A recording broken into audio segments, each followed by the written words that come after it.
বিশ্বনবী রাহমাতুল লিল আলামিন পৃথিবী থেকে যেদিন বিদায় হয়ে যাবে, আম্মা জান আয়েশা বলেন, চাদর দিয়ে নবীজিকে আবৃত করে ডেকে রেখেছি। হঠাৎ করে আমি তাকায় দেখি আল্লাহর নবী চাদরের ভিতরে একটা হাত একবার গোটায়, হাতটা আবার লম্বা করেন, পা এভাবে গোটায় আবার পা লম্বা করেন। যে আমরা খিচুড়ি যে শুরু হয়, সাকাত আরম্ভ হবার সময় দেখবেন এমন কিছু টানা আসা শুরু হয়। আমরা ঘুমো ধরে লিখে না। আম্মা জানা এসে বলেন, আমি আপনি বিশ্ব নবীর শরীর মোবারক থেকে চাদরটা একটু উঠালাম, কেন এমন শুরু করে দিয়েছেন? নিষ্পাপ নবী, আল্লাহর নবী মাসুম, আল্লাহর নবী বিশ্ব নবী যিনি, উনি হলেন আল্লাহর পরে ওনার সম্মান তামাম পৃথিবীর ঊর্ধ্বে কারোর সাথে তুলনা হয় না, এটার মধ্যে কোনো সন্দেহ নাই। কিন্তু লক্ষ্য করে দেখুন, আম্মা জান আয়েশা সিদ্দিকা রাদিয়াল্লাহু আনহা বলেন, পৃথিবীর মানুষেরা রে, আমার ধারণা পাল্টে গেল।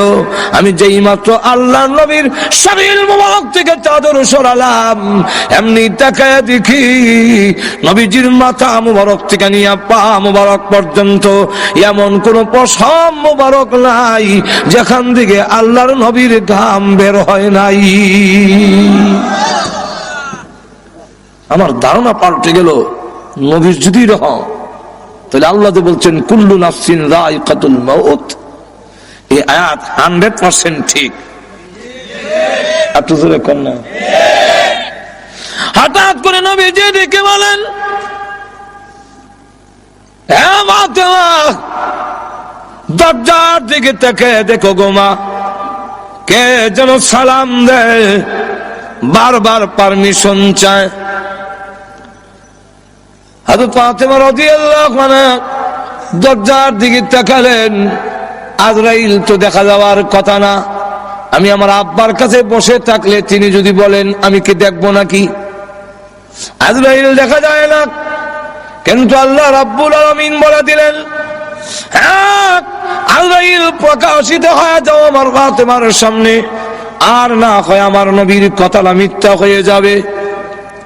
হযরত ফাতেমা রাদিয়াল্লাহু আনহা দরজার দিকে তাকায়া বলেন, আব্বা, এমন একজন মানুষ দরজার সামনে দাঁড়ায় আছে, আব্বা গো, যার বডি, যার সুরত মক্কা মদিনার কারোর সঙ্গে কোনো মিল নাই, দুনিয়ার কারোর সঙ্গে মিল হবে না, এমন বড় আকৃতি, পা মাথা অনেক বড়, আর সমস্ত শরীর কাপড় দিয়া ঢাকা, দুইটা চোখ বড় বড় অগ্নিলোকার মতো।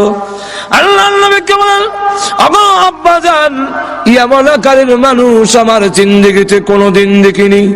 আল্লাহ নবীর মাথা মুবারকে ব্যথা, বুকে ব্যথা, তারপরও উনি বহু কষ্টে দরজার দিকে তাকিয়ে বললেন, মা হাযা মালাকুল মউত, হাযা হাজিমুল লাজ্জাত ইয়ানিল মউত। ও মা, তিনি হলেন আজরাইল, মালাকুল মউত, তিনি হলেন দুনিয়ার সমস্ত স্বাদ কর্তনকারী, যিনি দুনিয়ার সমস্ত স্বাদ মজা কেটে দেয়, সেই আজরাইল গোমা হাজির হয়েছে। হযরত ফাতেমা রাদিয়াল্লাহু আনহা বলেন, ওগো আব্বা জান, এই মুহূর্তে কেন তিনি আসলেন? কয়েক সপ্তাহ ধরে আপনি অসুস্থ,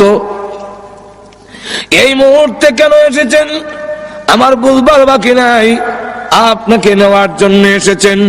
না, পারমিশন দিব না, অনুমতি দেওয়া হবে না আপনার এই ঘরে ঢোকার জন্য।